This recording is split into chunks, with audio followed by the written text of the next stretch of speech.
it's very difficult to speak in a short time and to give only a few titles, because books have had importance for me in different parts of my life, different periods. But there are two authors that have been very important for me and that are important to me, and I can't talk about my favorite books if I don't mention them and at least one of their titles. The first one is Ryszard Kapuscinski, the Polish writer, and my favorite book of his is Another Day of Life. In Another Day of Life, he talks about being a correspondent in Luanda, in Angola, in 1975 when the war breaks out. And Kapuscinski is really a poet. He has these images in the book which carry you along and which you will always remember. He is standing at the terrace of his hotel and he is hearing the Portuguese who are leaving the country by boat, and they are pushing their furniture inside containers. And what he hears is the wooden boxes in which they are taking all their furniture.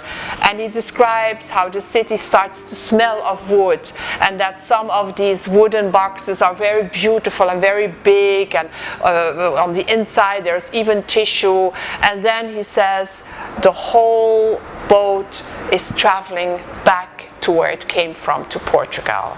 That's for me a very beautiful book, and it's also a book where he writes about the disarray in which the correspondent and the writer in this case can be when he's in a country trying to report about what's happening.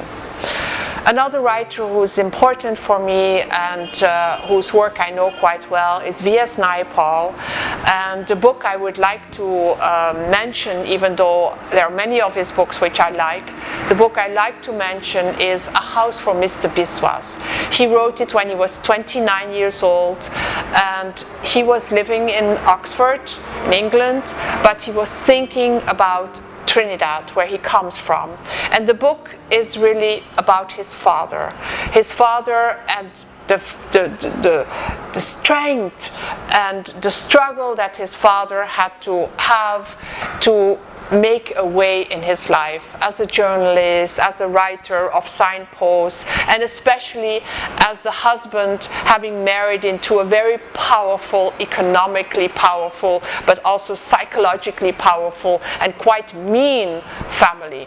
A family-in-law which had shops in which Mr. Biswas didn't really feel at ease, and his whole life, that's why the book is called A House for Mr. Biswas, he's trying to build his own house. When I traveled a lot and I have investigated my own colonial history in Congo, and there's a writer who's been very important for me when I was starting my first travels, and that's Joseph Conrad. And the book I would like to mention is really a novella, a very beautiful book, which is called An Outpost of Progress.